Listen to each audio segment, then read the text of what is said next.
남북 정상회담 이후에 북미 관계 회복을 이제 우리 정부가 희망을 했었고 2003년엔 정상회담 마크에 모종의 딜이 있었다라는 논란이 일기됐었습니다. 김정일이 정상회담 빌미로 15억 불이라는 현금을 우리에게 요구했습니다. 예, 명백한 사실이고 하지만 이는 뭐 받아들여질 수 없죠. 우리 정부가 정상회담을 대가로 현금을 쏴준다? 이거 현행법 위반입니다. 근데 논란이 되고 있는 건 정부가 아닌 현대그룹에서 4억 5천만 불을 지급하는 걸로 체결이 되었죠.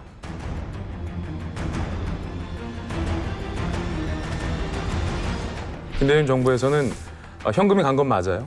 근데 이건 대통령의 통치행위다라고 주장을 합니다. 그래서 한번 법적 판단을 받아보자라고 대법원까지 정부가 이제 항소를 한 거죠. 그런데 최종적으로 대법원의 판단은 김대중 대통령이 정상회담을 한 것까지는 통치행위지만 그 이후에 부당한 방법으로 더군다나 기업을 압박하는 듯한 형태로 해서 기업의 재산이나 국민의 재산이 북한에게 비정상적인 방법으로 지급되는 것까지는 통치행위로 볼 수 없다라는 대법원의 최종 판단이 나와서 박지원 장관 등이 다 유죄를 선고되게 됩니다. 5천억 원이라는 돈이에요. 우리나라 돈으로 5천억 원. 그때 우리는 IMF 때문에 좀 힘든 시기였잖아요. 그다음에 현대 측에서 굉장히 큰 기대를 갖고 있었잖아요. 금강산 사업이라든지 그렇기 때문에 투자의 개념으로 접근했던 거고 저는 법적 판단을 받아보면 보나마나 이건 뭐 불법이라고 나올 거라는 거죠. 근데 그 이전에 이걸 법적으로 적용해야 할 사안이냐 아니냐 이러는 거죠. 통치행위로 본다면 사실 법을 적용해서는 안 되는 거잖아요. 이 부분에 대한 판단은 좀 남아있다고 봐요. 그 이야기는 오갔어요. 가난한 북한에 사실 남북 정상회담 최초로 가는데 빈손으로 갈 수는 없잖아요. 뭐든지 남북관계뿐만 아니라 외교관계에서 그런 패키지들이 있습니다. 예. 그런데 우리가 정부 예산을 가지고 북한한테 뭐 생색을 낼 수 있는 게 별로 없었어요. 그래서 현대는 이미 사업을 시작하고 있었어요.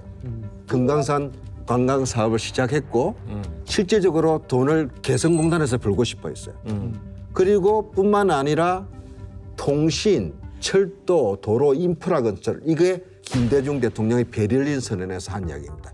민간 기업에서 하는 일들을 정부 대 정부, 당국 대 당국으로 보정을 하고 대한민국 정부도 평화를 위해서라면 북한의 인프라 지원을 하겠다고 그랬어요. 그러니까 현대 쪽 논리는 30년 독점 사업권을 받았는데 싸게 받았다는 이야기예요. 그런데 북한이 성금을 요구하니 그건 결국 또 투자 선입금증으로 사업부를 줬다는 주장이고요. 결과적으로 이 문제는 옳고 그러다라는 측면보다 비즈니스로도 접근해야 된다고 저는 생각해요. 과연 그 돈이 낭비였고 부도덕한 돈이었나. 저는 근데 그 명함이 있다는 거를 이제는 좀 양측 다 인정했으면 좋겠어요. 이건 김대중 대통령도 사과한 일이에요.